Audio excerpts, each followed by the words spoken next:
ಬರ ಅಂತ ಘೋಷಣೆ ಆದ ತಕ್ಷಣನೇ SDRF ಹಣ ಇರ್ತದೆ.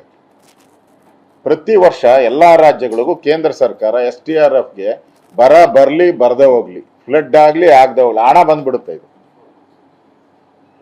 ಎವ್ರಿ 4 months ಹಣ ರಾಜ್ಯ ಸರ್ಕಾರಕ್ಕೆ, ಎಲ್ಲಾ ರಾಜ್ಯ ಸರ್ಕಾರಕ್ಕೆ ಹೋಗ್ತದೆ. ಅದನ್ನ ಯುಟಿಲೈಸ್ ಮಾಡ್ಬೋದು ನೀವು.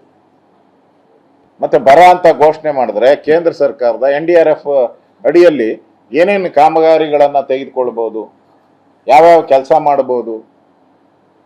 ಮತ್ತೆ ಹಣ ಕೇಂದ್ರ ಸರ್ಕಾರ, ಕೇಂದ್ರದ ಗೃಹ ಸಚಿವರ ನೇತೃತ್ವದಲ್ಲಿ ಸಮಿತಿ ಇದೆ ಒಂದು. ಅದು ಎಲ್ಲಾ ರಾಜ್ಯಗಳಲ್ಲಿ ಎಲ್ಲೆಲ್ಲಿ ಬರ ಬಂದಿದೆ, ಎಲ್ಲೆಲ್ಲಿ ಫ್ಲಡ್ ಆಗಿದೆ ಎಲ್ಲದಕ್ಕೂ ಅವರು ಮೀಟಿಂಗ್ ಮಾಡಿ ಹಣನ ಬಿಡುಗಡೆ ಮಾಡ್ತಾರೆ. ಆ ಸಮಿತಿಗೆ ನಿಮ್ಮ ಮನವಿ ಹೋಗ್ಬೋದು. ಬರ ಅಂತ ಡಿಕ್ಲೇರ್ ಮನವಿ ಹೋದ್ರೆ ಅವರು ಒಂದು ನಿಯೋಗ ಕಳಿಸ್ತಾರೆ. ಕೇಂದ್ರ ಸರ್ಕಾರ ಒಂದು ನಿಯೋಗ ಕಳಿಸ್ತಾರೆ. ಅವ್ರು ಬಂದು ಎಲ್ಲೆಲ್ಲಿ ಈ ತರ ಬರ ಬಂದಿದೆ ಅದ್ರ ಬಗ್ಗೆ ವರದಿ ಕೊಡ್ತಾರೆ. ಇಷ್ಟು ಅನಾಹುತ ಆಗಿದೆ, ಇಷ್ಟು ಹಣ ಬಿಡುಗಡೆ ಮಾಡಬೇಕು ಅಂತ ರೆಕಮೆಂಡೇಶನ್ ಮಾಡ್ತಾರೆ. ಅದರಿಂದ ನೀವು ಘೋಷಣೆ ಮಾಡಿಲ್ಲ ಅಂದ್ರೆ ಯಾವುದು ಹಣ ಬರೋದೇ ಇಲ್ಲ, ಡಿಲೇ ಆಗುತ್ತೆ. ನಿಮ್ ಕಾಳಜಿ ಇದ್ರೆ ಬೇಗ ಬಿಡುಗಡೆ. ಇವ್ರದ ಕಾಂಗ್ರೆಸ್ ಸರ್ಕಾರ ಸಮಸ್ಯೆ ಏನು ಅಂದ್ರೆ ಘೋಷಣೆ ಆದ್ರೆ ಹಣ ಬಿಡುಗಡೆ ಮಾಡ್ಬೇಕಲ್ಲ ರಾಜ್ಯ ಸರ್ಕಾರ. ಈ SDRF ಏನೇನ್ ಯೂಸ್ ಮಾಡ್ಕೊಂಬಿಟ್ಟವ್ರೋ ಗೊತ್ತಿಲ್ಲ. ಇವ್ರ ಹಣನ, ಕೇಂದ್ರ ಸರ್ಕಾರದ ಹಣ ಯಾರ್ಯಾರು ಏನೇನ್ ಯೂಸ್ ಮಾಡ್ಬಿಟ್ಟವ್ರೋ ಗೊತ್ತಿಲ್ಲ. ಆ ಭಯ, ಘೋಷಣೆ ಮಾಡಿದ ತಕ್ಷಣ ಪರಿಹಾರಕ್ಕೆ ರೈತರು ಮನವಿ ಕೊಡ್ತಾರೆ, ಅರ್ಜಿ ಕೊಡ್ತಾರೆ, ನಮ್ಮ ಹೊಲಕ್ಕೆ ಬನ್ನಿ ನೋಡಿ ಅಂತ ಹೇಳಿ ಮನವಿ ಸಲ್ಲಿಸ್ತಾರೆ. ಈ ಕಾಟ ಯಾಕೆ ಅಂತ ಹೇಳಿ ಡೆಲ್ಲಿ ಟೂರ್ ಹಾಕೊಂಡು ಡೆಲ್ಲಿ ಕಡೆ ಹೊರಟೋಗ್ಬಿಟ್ಟವ್ರು ಅಷ್ಟೇ.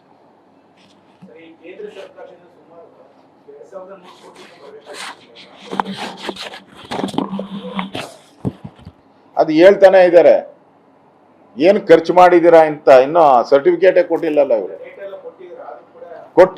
ಕೊಟ್ಟಿದ್ರೆ ಬಿಡುಗಡೆ ಮಾಡು. ಯಾವಾಗ ಕೊಟ್ರು, ಯಾವ ಟೈಮಲ್ಲಿ ಕೊಟ್ರು, ಏನು ಅನ್ನೋದು ಬಿಡುಗಡೆ ಮಾಡಿ, ರಾಜ್ಯದ ಜನತೆ ಗೊತ್ತಾಗ್ತೈತೆ. ಜನಕ್ಕೆ ಗೊತ್ತಾಗ್ಬೇಕಲ್ಲ. ನೀವು ನೆನ್ನೆ ಬಿಡುಗಡೆ ಮಾಡಿದ್ರು, 1 ತಿಂಗಳಿಂದ ಬಿಡುಗಡೆ ಕೊಟ್ರು ಕೇಂದ್ರ ಸರ್ಕಾರಕ್ಕೆ ತಿಳಿಸಿ. ರಾಜ್ಯದ ಜನ ಯೋಚನೆ ಮಾಡ್ತಾರೆ ಅದ್ರ ಬಗ್ಗೆ. ಕೊಟ್ಬಿಟ್ಟಿದ್ದೀನಿ ಅಂತ ಹೇಳಿದ್ರೆ ಅದರದ್ದೇ ನಾನು ಹೇಳ್ತಾ ಇರೋದು. ಇದೆ ಅಂತಲ್ಲ, ಪೆಂಡಿಂಗು ಇದು ಇದೆ. ಜಲ್ ಜೀವನ್ ಮಿಷನ್ದು ಬೇಕಾದಷ್ಟು ಪೆಂಡಿಂಗ್ ಇದೆ. ಯುಟಿಲೈಸೇಷನ್ ಸರ್ಟಿಫಿಕೇಟ್ ಕೊಟ್ಟಿಲ್ಲ ಇನ್ನ. ಜಲ್ ಜೀವನ್ ಮಿಷನ್ದು ಕೊಟ್ಟೇ ಇಲ್ಲ ಇನ್ನ. UDದ್ ಕೊಟ್ಟಿಲ್ಲ. ಎಲೆಕ್ಷನ್ನೇ ಮಾಡಿಲ್ಲಲ್ಲ. ಎಲೆಕ್ಷನ್ ಮಾಡಿಲ್ಲ ಅಂದ್ರೆ ಇವ್ರ ಕಾಂಗ್ರೆಸ್ ಪಾರ್ಟಿನೇ ಇದ್ದಾಗ ಎಲ್ಲಿ ಎಲೆಕ್ಷನ್ ಮಾಡಲ್ಲ ಲೋಕಲ್ ಬಾಡಿ, ಅಲ್ಲಿಗೆ ಹಣನೇ ಬಿಡುಗಡೆ ಆಗಲ್ಲ.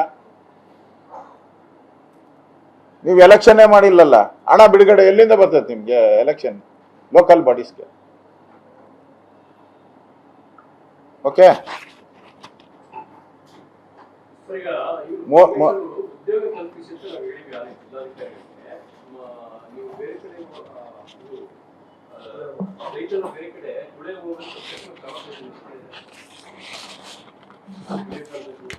ನಿಮ್ ಪ್ರಶ್ನೆನೇ ಅರ್ಥ ಆಗ್ಲಿಲ್ಲ.